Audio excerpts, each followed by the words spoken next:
You copied Mr. Beast. I thought that was who I am. I just made his exact video. What are your priorities now? Breaking through 100 layers of cardboard. If you could go back in time, what would you do differently in your videos? The only thing I wouldn't do is edit a video. I want to hire more editors. You spent $200 million. I think we need to talk about how to make a viral video idea of copying people. Welcome to episode 7 of the Blueprint Podcast, the show where we help you develop a foundation for a successful creative career. Yes. Boom. All right. We're back, baby. We've got a couple topics today. We actually have a few questions from you guys, the audience. Thank you guys for submitting your questions. Keep dropping them down below because we would love to answer them. We're also going to be talking about idea generation, whether you're copying or you're being somewhat original. And we're also going to dive back into your past. Yes. And we're going to compare the past and the present. I love this. But first, we have some breaking news, okay? So the first piece of breaking news is the fact that all we want you guys to do is if you get something valuable out of this podcast, just share it with one of your creator friends. That's how we're going to grow the show. We're not asking anything of you guys, just to simply share the show with your friends. The second piece of breaking news is we have 2 missing diamond play buttons. Why? Because yesterday we got robbed. 20 million subscribers.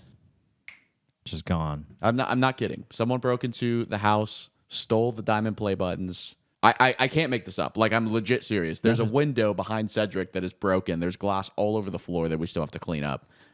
So unfortunate. So yeah, that's fun. They didn't steal anything else out of this room, which is interesting. Like the microphones and the... Well, don't give them any ideas. Yeah, that's a good idea. It's just crazy that we were here maybe 2 hours before they broke in and filming a podcast and like another video here. Had we stayed for like another hour, yeah, it's kind of scary. They could have busted in right through here while we were literally recording. while we were filming. Could you imagine? Maybe they wanted to ask a question. I don't know, but yeah, no, I'm like, we're not making this up. It's legit. That's why the diamond play buttons are gone. So hopefully we recover them. I don't know if we will. Probably not. We'll see. But let's dive into some of the questions that the audience have asked us. These are questions that you guys want to know. You're asking us as creators. Maybe you guys are creators yourselves, or you're just fans of, the Unspeakable channel. You want to learn something. Frozen in XM asks, what's your advice for someone who is maybe too shy to actually get in front of the camera and put themselves out there? That is a really good question specifically for me because I can relate to that a ton. When I first started YouTube, I was in school. And I was actually, believe it or not, out of the 5,000 videos I've created, I was one of the shyest kids ever. I would sit in school and I would always try to sit in the back of the classroom. I had a couple friends, but not very many friends. Definitely was not even close to anywhere near the popular kid. And whenever the teacher would go around and call names, my heart would sink. Like I would get chills. I don't know why. Like now I look back at it and I was kind of like, that was dumb. But I do question myself sometimes. How did I go from the shyest kid in class to now someone that has done 5,000 videos? We do 200 million views a month. 200 million people watch us every month. I also did a live show in front of 15,000 people live, which is insane. If you would have told me 8 years ago that I had to perform live in front of that many people, I would have lost it. Like I would have had a heart attack. I would have fainted. But yeah, so how did I go from that? And I think it's simply like being shy and scared to put yourself out there, I think is really just a skill. Like you have to look at it as something you're going to get better at over time. Like I didn't make 10 videos and then all of a sudden I wasn't shy anymore. It took hundreds of videos over months and years to slowly get less and less shy. And I don't think it's not something that you can just Google and read up on and be like, how do I get less shy? If you were to go to the gym and work out your biceps, how would you get your biceps bigger? You're probably going to go to the gym every day for a really long time. You're going to eat right and you're going to do the workouts, right? And you're going to be very consistent with them. It's the same thing with being shy on camera. You're going to have to make a lot of videos. You're going to have to put yourself out there. You're going to have to get a little bit uncomfortable. And eventually you're going to get really good at that skill. You're going to get really good at that muscle, and it won't feel like a issue anymore. So yeah, I think it's just repetition. I think you just got to do a lot of videos, and over time it will just, it will seem like a small issue that doesn't matter. Because yeah, I mean, if you put myself in my footsteps 8 years ago when I was extremely shy, I was thinking to myself, how am I going to get over this shyness? Like, it doesn't, like, I think this is just who I am. Like, I thought that was who I am. I was like, I'm just a shy person. But in reality, I'm not a shy person. That's just my character trait. And in order to fix it, I just have to develop the skill of someone that isn't shy. And who's someone that's not shy? Someone that is not shy is going to make a lot of videos, have a lot of energy. They're not going to be scared to talk to people. They're going to go up to random strangers and have a conversation with them. So, do those things. Maybe what if you did something where you went out somewhere and you were like, I'm going to talk to someone random. Like, I'm just like, I don't know, maybe you were like at a restaurant and you're like, I'm going to, my waiter that is serving my food, I'm going to have a conversation with them. I'm going to ask them how their day is. I'm going to ask them what kind of food they like. I'm going to, hey, what do you think is the best thing on the menu? Start a conversation. Those actions over time compounded are going to get you less and less shy. But it's not something you can fix in a week, not even a month. I would say not even 6 months. Especially if you were as shy as me, like it could take 1, 2, 3 years to like transform yourself like that. But it's worth it. I mean, just for sure. Listen to the way you spoke back then in like your Minecraft mod reviews versus how you speak now. And just to touch on that too, like from my perspective, I've always been the guy behind the camera. Only recently in these past 2 years is when I've actually been stepping in front of it more and getting more comfortable with it. And you could say the same thing for this podcast. Like, we've never done this before. So we think we're making, a really good podcast. Wait till 2 years down the line, we're going to watch these episodes. We're like, dude, that was garbage. Yep. It's just all consistency. It's all practice. And, nothing's going to happen overnight. So I think if you want to get, if you want to overcome that fear of being shy in front of the camera, I mean, it's just natural. You just got to get used to it. That's pretty much it. Yep. Repetition. Do a lot. All right. Our next question comes from, I believe this is Jamie or Jaime Williamson. If you could go back in time, what would you do differently in your videos? Ooh, that's an interesting question. What would I do differently in my videos? I would try to be a more authentic version of myself. I feel like in a lot of my old videos, sometimes I would put on a character that was a lot more excited or had a lot more energy than what my authentic self had. And I think the reason I did that was to, to hype up the audience, to get them engaged, to, get them excited. When in reality, I think if I would have been my more authentic, true self, I think I actually would have connected even more with the audience if I was just this. And that's how I am in my videos now. Like all our videos now that we post, like that's me. Like when the camera stops rolling, I'm still that same person. I think the best representation of that is like the tornado video. Like that was just like, it's almost like we were just documenting instead of creating, So we just happened to be there and cameras were rolling. I feel like that's how it was. Yeah. Supernatural. And if you go back to a lot of the videos a long time ago, like it was, I was putting on like this act, like I was way more excited than I ever been. And right when the camera stopped rolling, I completely changed, right? Which it worked. Obviously, like I still got millions of views, but I think I actually would have connected and built a much more solid audience and probably would have gained millions and millions of more, valuable audience members if I wouldn't have done that. And I was the more authentic version of myself. Because ultimately, if you think about it, no one can compete with you on being you because you are yourself and no one can be like you. Of course, creators can look at your content and your strategy and try and mimic it. But if you're the true authentic version of yourself, no one can copy that. It's impossible to copy someone's authentic personality. And even if someone does copy your authentic personality, they're not going to stand out because they're not being authentic, right?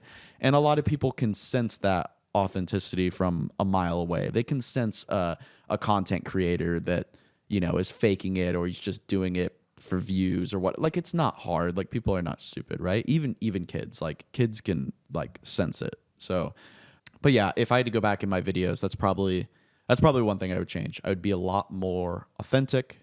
I'd be a lot more just me.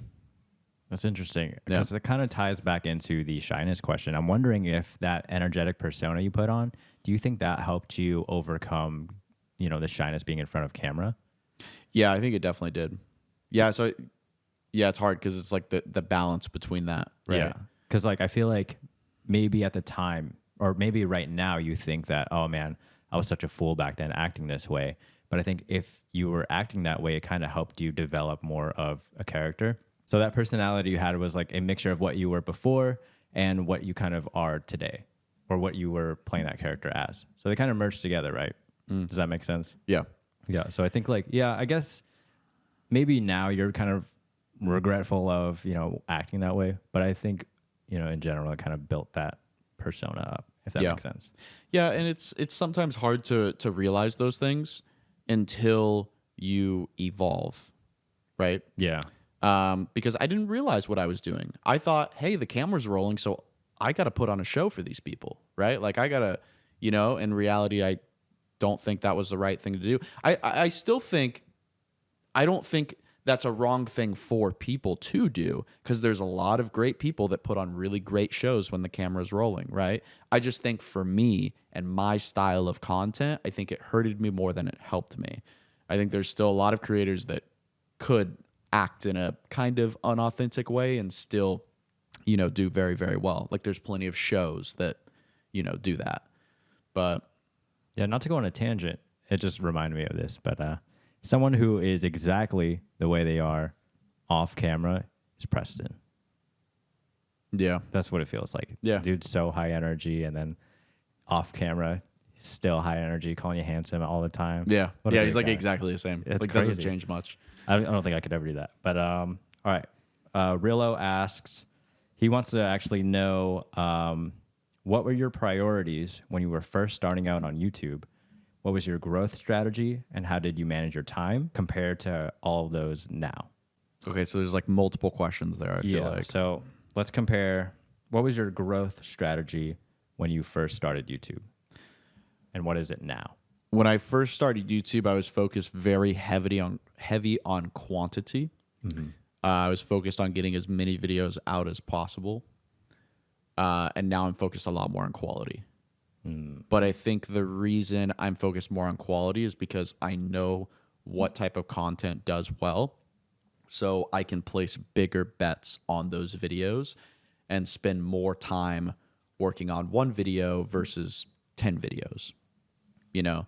So my content strategy was I pumped out one video every day, sometimes two every day. I had a year where I uploaded like 860 videos in 1 year on 2 channels, which is like, what is that, like 2 to 3 videos every single day for like a year straight, which is kind of insane. But I definitely pulled it off with a lot of help of editors and thumbnail designers and whatnot. But so that was my strategy.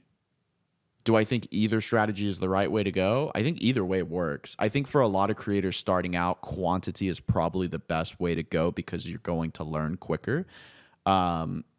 Like, I mean, just lay out the numbers, right? Like, if you have 1 month, but you're only putting out 1 video a week, 4 videos for the month, you only have 4 videos to learn from.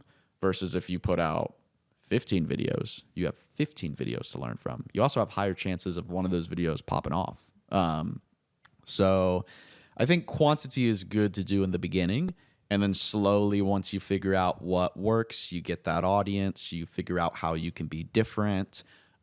You slowly move into the quality section and you focus on those better ideas that you know are going to pop off, because we have to make big bets on the videos we make today. I mean, we invest anywhere from like $50,000 to $100,000 plus on every video we put out. So we're making a big bet that this video is going to get 5, 10, 15, 20 million views. And if it doesn't, we just lost a lot of money, you know? So we're focused more on the quality there. which I think is also going to build a more valuable audience, right? The quality videos. Yeah. They're going to be the legendary videos that people remember. They're going to be like, I remember when Unspeakable went tornado hunting. I mean, I meet fans today that still talk about when I filled my house with packing peanuts 2.5 years ago. Like, they still remember that to this day. And that's one of those videos where we focused on the quality, not the quantity. We could have made 10 different packing peanut videos in that house. We had so many different ideas for packing peanut videos, but instead we just compiled them all into one big video. So yeah, that's kind of the difference between strategy back then versus strategy now. And what were your priorities as a creator? Not just priorities within content, but I guess like, what do you prioritize as a creator in general? You know, whether it's like, oh, I want to hire more editors, or I want to work with these people. What were your priorities then, and what are your priorities now?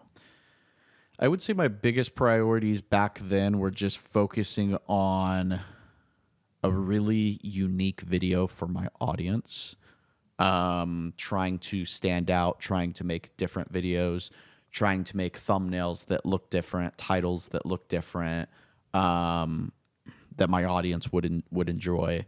That was like my biggest focus. That was like the only thing I was focused on. Obviously, I had some editors that would help me edit the videos, but other than that, I was doing everything. I was doing the creative work, designing the thumbnails. I had some thumbnail designers, but I was also like, I would pull all the assets together. I would write the description. I would do everything. The only thing I wouldn't do is edit a video. That's it. I would still review the edits and leave my notes and do, a lot of that stuff, but I wouldn't actually like cut up the raw footage and, sync all the audio, do all that stuff. But yeah, I was heavily focused on, hey, what's the most unique video I could give to my audience? What is, how can it stand out? How can it be different? If this video did well, how can I do 15 more of them, or 20 or 30 or 40 more of them? So just volume, really focused on volume. Like I said, quantity, really focused on pumping out as much as I can. So like I would do one type of survival Minecraft video and I figured out that it worked, and then I would do 40 of them over the next couple months. And then how did that change? You're asking how that changed to today's standard? Yeah, like what are you prioritizing today? I would say it's the exact same thing. Really? To be honest with you. Interesting. Yeah, I don't think it's really changed much. I'm still very involved in the creative process. I'm still very involved in every video we put together. Obviously, we have more team. We have, production assistants, production managers. We have, how many editors do we have? 6? We have 7? There's a lot. There's like 6 or 7 editors. We have a lot more people to help out on creative. So I will give the general idea. I'll give the plot, the purpose, what I think the ending should be, and the goals, for the video. Mm-hmm. And then I'll hand it to the creative team, and they will just go ham on laying everything out, figuring out, hey, do we need locations? What kind of props do we need? And then I will look at the entire script and I'll be like, this is good, or add more of this, or change this. And then we'll just keep going till it gets to a point where we're like, it's filmable. And when I say script, I don't mean like a script, like word for word. We usually just make a generic outline of like, here's what we're doing. We never have scripts for videos because our creativity and the way we film, it just happens the best naturally when we're on set. And, our production assistants or production managers just give us something and they're like, here, go have fun with this. And we're like, okay. And then, that's where the best content comes out of. It comes out of when you break something that was unexpected to break, and, it tells a better story and whatnot. But yeah, I would say I'm focused on the exact same things. I don't think they've changed at all. I think I just have more hands helping. Gotcha. So yeah, that's very interesting. Yeah. And those are the most important things. Yeah. I think if I was to step away from the creative process and reviewing edits and, yeah. Dead channel. I think it would. Yeah. And that's, that's the beauty of being a creator, because you can control all that stuff, but it's also the downside of being a creator, because without you, the business is nothing. Yeah. Which is unfortunate, because if something was to happen to me, like, the business is just gone. Like, if I'm in the hospital for a month, like, ugh, Out of videos for a month, pretty much. yeah, you know, so it's, you know, it has its pros and its cons, but Well, the final question about comparing your past and present is time management. How did you manage your time back then as a creator just starting out versus how are you managing your time now with so many different other channels, a bigger team? What are you doing differently? so back then I would say I had no time management really, but also I just worked like every waking hour of the day because I truly enjoyed it. I was so passionate about it, never felt like work to me, and I still do that to this day, but I take a little bit more time off because you know, I just enjoy doing things. Like I enjoy walking my dog. I enjoy like, you know, going to the grocery store. Not really, but like, you know, yeah. But like before, I wouldn't do any of that. I would do nothing. I would DoorDash every single meal. I would barely go to the gym. I would like just nothing. There was like, You're describing me right now. yeah, That's how I am. The second I woke up, I would grab a drink of water, get on my computer, and I would not get off until I go to bed every single day for years straight. And when some people listen to that, they might say like, "Oh, that sounds very unhealthy. That sounds not good. You should probably take a walk. You should probably do that." And yeah, it probably was unhealthy, but like I loved every second of it. Like I don't regret any of it. I think that was one of the best times of my life is just like nonstop grinding, like 24/7 every waking second. And don't get me wrong, I still grind today. It's not like I'm taking half days off. Like I'm still putting in like, I don't know, probably 80, maybe 90, 100 hours a week. So it's not like I've slowed down, but I definitely take a Saturday off every once in a while. You know what I mean? So in terms of the time management, I would say there was no time management because I just tried to focus on the most important task that I had that day.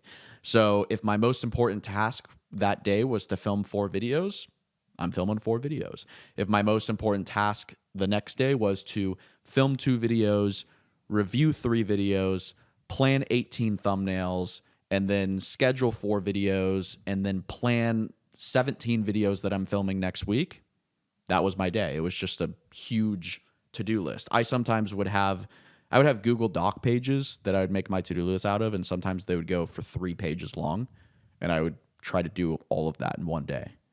Like it was insane. So there was no time management. There was no like figuring out what's important. And I think the reason there was no time management is because I didn't really have any employees. It was just me. Like I did everything, every single task that exists under the sun. It was just that's all I was doing. Just nonstop grinding. Yeah, I lost a lot of friends. I hardly ever had friends. If my friends were ever to come over and hang out with me, they would come over at like 1 a.m. and they would hang out till 3 a.m. and then I would sleep till 10 and then I would work from 10 a.m. to 1 a.m. when they would, you know what I mean? Like Yeah. there was nothing, no balance, nothing. It was chaotic, but it worked and I enjoyed it and it was fun.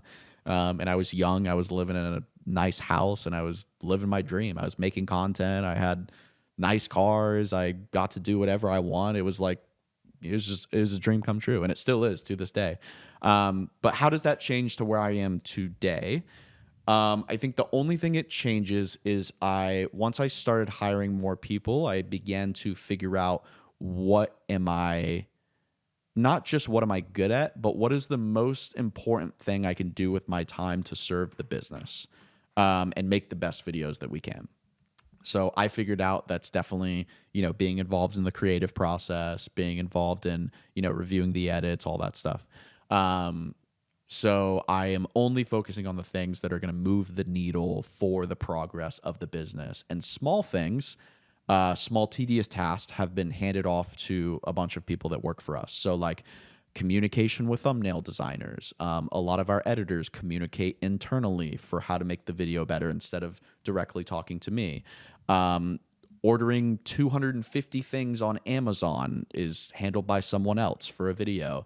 Scheduling locations, getting film permits is handled by someone else. Setting everything up and tearing all the sets down is handled by a group of PAs. We also have an entire construction team now. I didn't build things in the past, but we started making videos where we build things. So They have built entire houses for us. They have built pretty much anything we need. So I don't, lay a finger on that either, which is really nice. But also, if you were to lay out all those things, none of those things are things that are very valuable for me to spend my time on. Like, it's not very valuable for me to spend 3 hours ordering stuff on Amazon for a video. It would be much more valuable if I spent 3 hours with the team laying out the next 4 months of all our videos, what are our purposes, our titles, and our thumbnails, because that is the most important thing. If we can think of the best ideas, thumbnails, and titles, each of these videos could get 10, 15, 20 million views, right? And that's where the most important time is. Because ultimately, as a creator, your biggest threat is fighting irrelevancy, right? Fighting views going down, fighting losing audience members, right? So that's something that is a factor that you have to fight. That's your biggest threat. So I have to focus on the most important things that are going to fight that, which is making the best videos that are going to grow the channel. And then all the small tasks are thrown to the side for other people to get their hands on. Yeah, it's kind of like what we talked about in the last podcast was, I guess what you're saying is your time management improved because we built a team. Yep. And that's kind of what we discussed in the last podcast. If you haven't listened to it, go listen to it. Some valuable stuff there. This one isn't necessarily a question, but I kind of want to touch back on whenever you were talking about your priorities, or not your priorities, your growth strategy, which you said was quantity. I want to touch on that because I think quantity is great, but you need to post in quantity very cautiously. Post in quantity, but you still have to continue to learn from each video you post. And that kind of relates to what Cordy, this isn't a question, she just posted this in the comment section. She said, I definitely need a foolproof blueprint for this content journey. What is so bad is I'm just now learning it's consistency and not hoping for the best. You just have to keep posting. I thought that was really, really valuable because, yes, you do need to keep posting, but with every post, you just got to learn at least a little bit. What went wrong, what went right, learn from that, and apply that to your next video. Yeah. Yeah, I mean, ultimately, quantity, like, you can't expect to just make 500 videos and then expect to have a great channel. Yep. It's completely unrealistic, right? Like, you're being consistent with your content, right? And then you're learning from every video. What I like to do personally is I like to make my last video my competition. I like to make my next video better and better and better and better. And I only started doing that about probably 2 years ago. So it is a good strategy to do. It's definitely like you might push yourself to a point where it's like, okay, how much better can it actually get? But there is a lot of ways to make a video better, right? You could tell a better story. You could edit the video better. You could have a better idea. You could pace the video better. You could have better cuts, better camera angles. There's a lot of ways to make it better, but in some way, make it better, right? And it's not just about being consistent and making the video better. It's also about focusing on what your audience truly wants. And you not only have to focus on what they want, but you have to deliver them. This is what makes being a creator hard, because I think the best creators deliver videos to their audience that they don't even ask for. Like, one representation that I love is like when Apple came out with the iPod, no one asked for the iPod. Like, there wasn't hundreds of people at Apple's door screaming, "We want an iPod." But they came out with it, and it was one of the greatest inventions of all time, right? And they were able to deliver a product to an audience that they truly needed. They didn't know they needed it, and then it was, they went crazy over it, right? And that's what some of our best videos have done, have been videos that we have put out to the audience that no one asked for.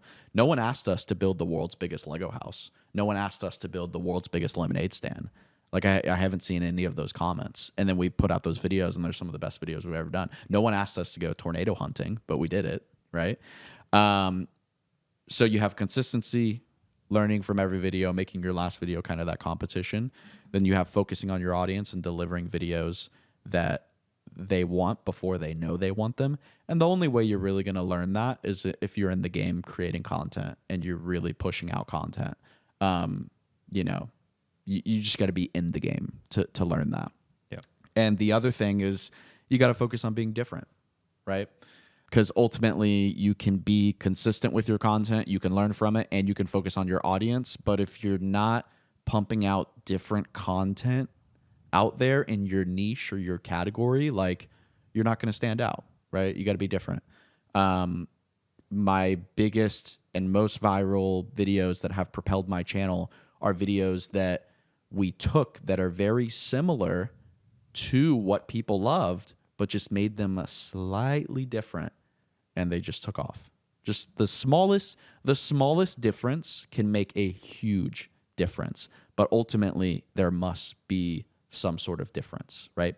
Maybe the difference is in how you package the video. Maybe the difference is in your style of video. Maybe the difference is in your personality. Maybe, there's a lot of ways to be different, but you have to lean into like whatever difference you're good at. When I was growing my channel, I was really good at being different when I was packaging my videos creatively. My thumbnail, my title, and then the creative structure of the video itself, what the video was about.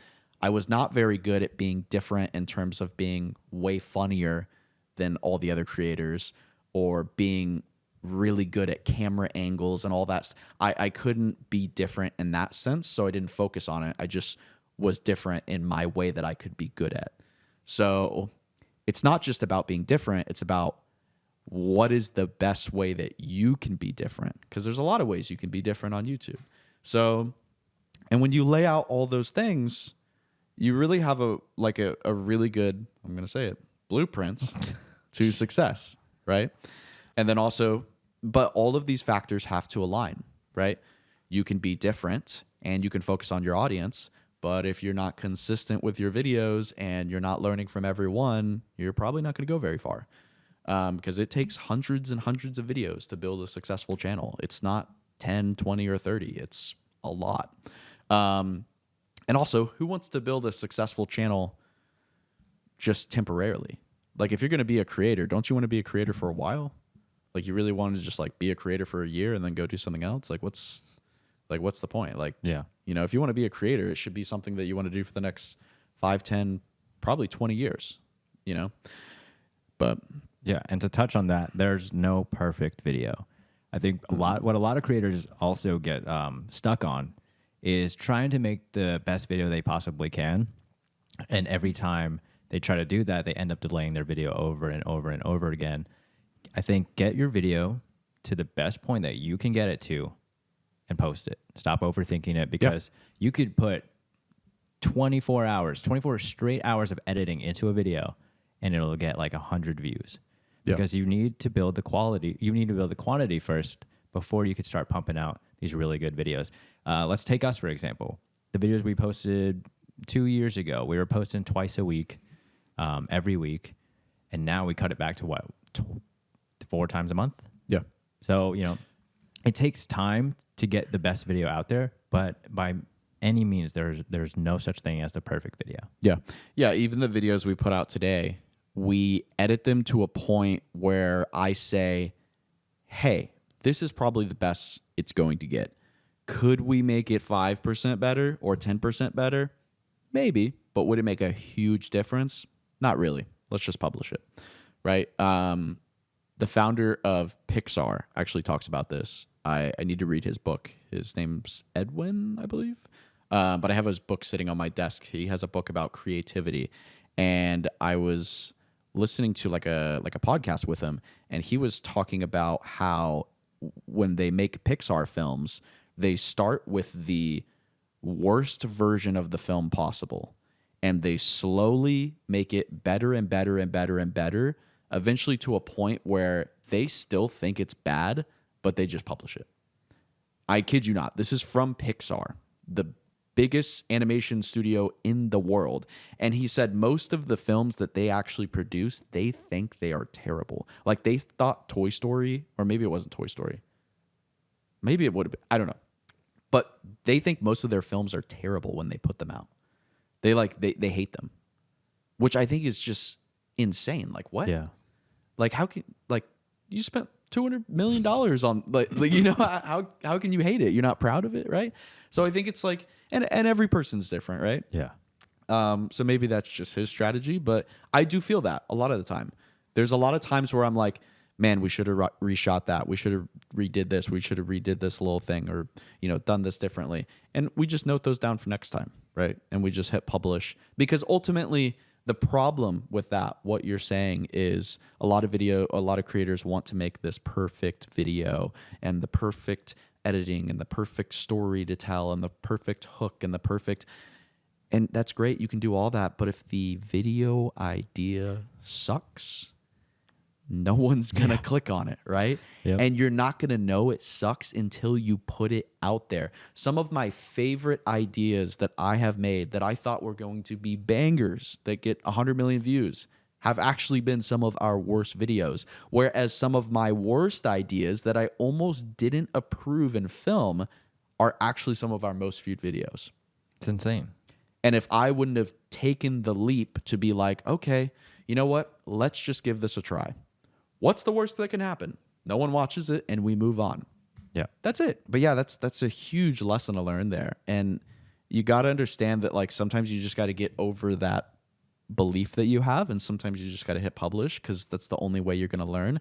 And you can spend all day editing and tweaking and refilming and doing all this stuff, but if the idea of the video sucks, no one's going to click it in the first place. So that's one thing I've learned is, like, I get the video to a point where I'm like, this is probably the best we can make it. We might be able to make it 10% better, but I just want to throw it out there because I don't even know if the audience is going to love it. Yeah. Like the tornado video is a perfect example. We actually re-edited that video twice, told the story in different ways. And then I was thinking about re-editing it a third time, but I was just like, what's the point? Because what if no one likes watching this tornado video? Like, what is the point? And we just threw it out there, and it was one of our best videos we've ever made. Speaking of ideas, how was your weekend? It's pretty good. What about the video you posted this weekend? What about it? $1 car versus $5 million car. Me and Mr. Beast made the same video. Yeah. I definitely, I guess I could have saw that coming for sure. We saw his video a long time ago where he did the $1 plane versus whatever $1 million plane. And we had the idea to do $1 car versus an expensive car. And I was so excited to do this video because I'm a huge car guy. Yep. I love cars. So I'm like, this is my video, right? And then he ended up posting his video one day after ours. Obviously, he destroyed us because, like, he spent millions of dollars on the video. He drove the rarest car in the world. I mean, both the videos were great in their own way, for sure. But yeah, that is kind of funny. It's just so funny now. The comments on each video are kind of battling each other. You copied Mr. Beast. You copied Unspeakable. And it's just back and forth. It's so funny. Yeah, I think the biggest lesson to learn there is I'm just going to try to be more different. I think I did fall into the path a little bit of Mr. Beast because he kind of started that $1. Well, he didn't actually start the $1 thing. That's been a trend for a long time.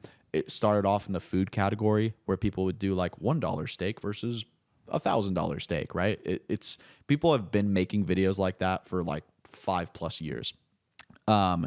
Did he get the most amount of views on the $1 category? Yeah, for sure. But yeah, we saw it as an opportunity. We saw his plane video and we were like, oh, cool. He did one with planes. Let's do one with cars. And then he posts, the timing is just so funny. But yeah, I think that video didn't even do too hot for us. It did all right. The analytics were pretty good. It did like really good. I think it did like 60% retention on a 14-minute video, which is pretty good. But it was a low CTR. So, but I think I think we just need to stick to things that we're good at, which I know the type of content we're good at. And it was kind of branching out. And yeah, you could say we copied Mr. Beast. Sure. We copied the similar style because we wanted to see how it would work. And the retention worked great because his retention strategies are genius when you start with something cheap and you slowly build on it. But yeah, I do think we did get a little carried away there in terms of like, we did make a video very similar to his, just with different vehicles. Yeah. Like that's it. It is very, very similar, but also we have very similar audiences. We've both been making challenge type videos for like 5, 6, 7+ years. So it's kind of inevitable that eventually we're going to make a video that's similar, because there's only so many challenges you can do. Like there's only, and we've took a lot of inspiration from him as well. He did a lot of last to leave videos, and then we did a lot of last to leave videos, but in our own style. So we would one of my favorite ones that we did a long time ago was like last to leave the kitchen.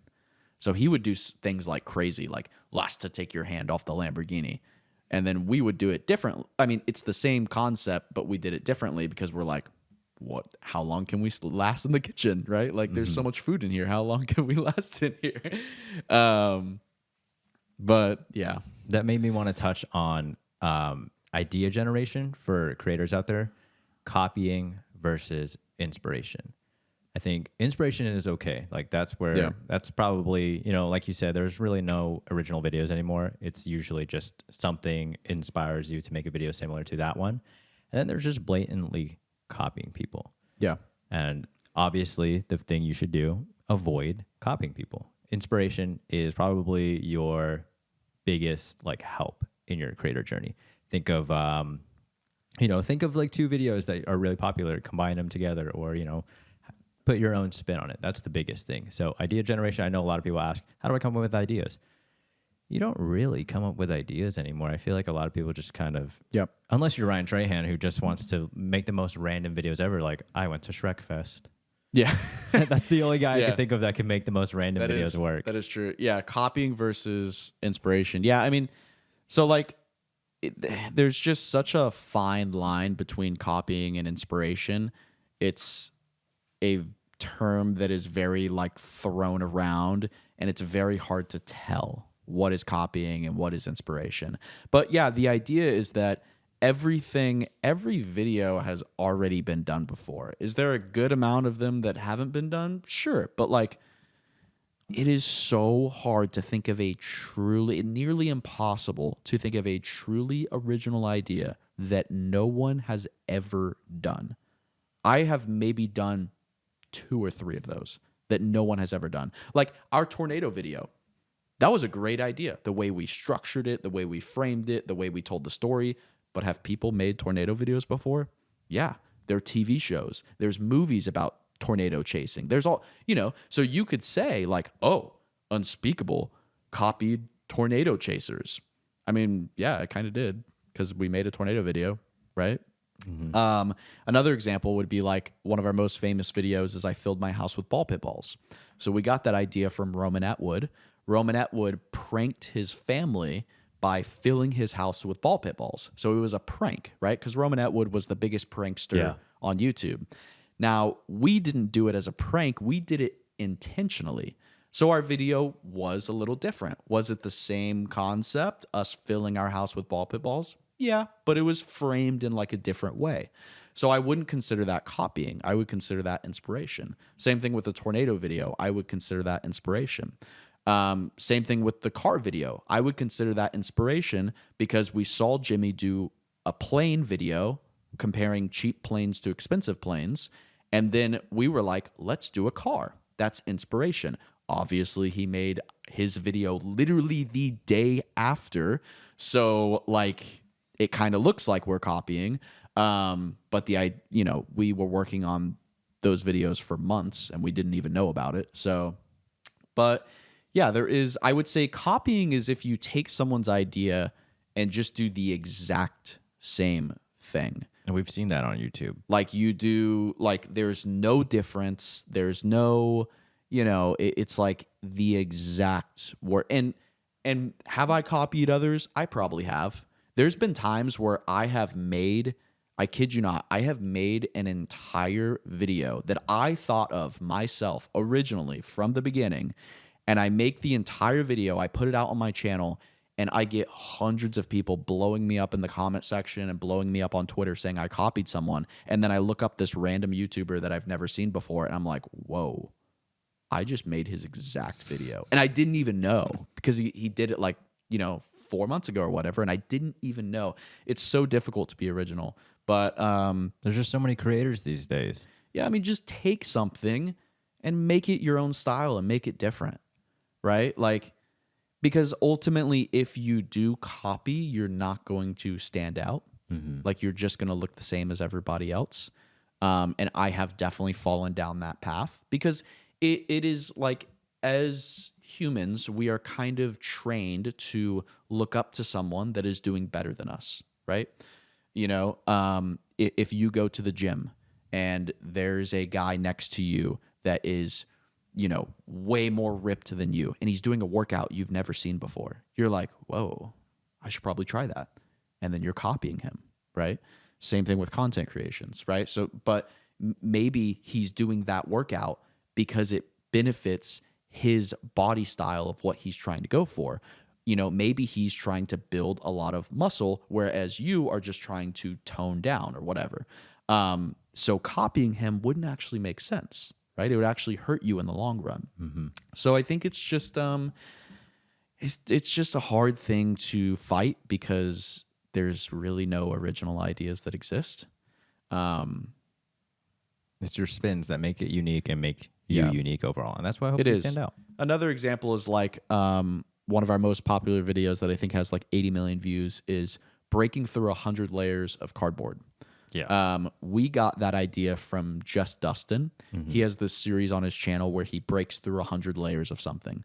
But we noticed that he always does things that are very difficult to break through. Like he'll do 100 layers of steel or 100 layers of glue or 100 layers of duct tape. Like these materials are very tough, right?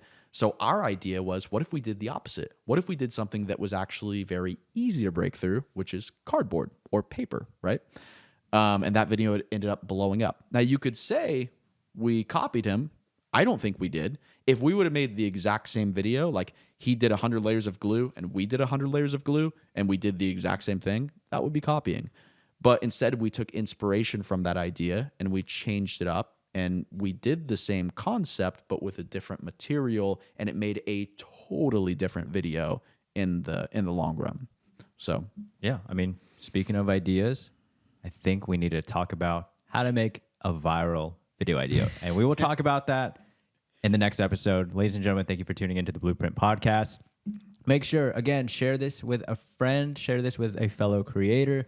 We're here to inform you guys, and we also just want to interact with you guys, answer your questions, anything you guys want to know about content creation, because overall, this is still a new industry, and I'm sure a lot of people got questions and they want to pick your brain. Definitely. Yeah, I mean, guys, I've been doing YouTube for 10, 11 years. I've made 5,000 plus videos. I know a lot of stuff, and I also don't know a lot of stuff. So our direct mission here is to learn from you guys, but also for us, for me and Cedric, to spill our knowledge onto you guys and help you guys grow and help you guys avoid things that you're going down the road. There's so many lessons to learn when you're a creator. And if we can save you a couple years of time by teaching you how to focus on your audience and identify a viral video that you could make, that's our mission here. That is our direct mission. So subscribe for more, share it with your friends, and we'll see you next time.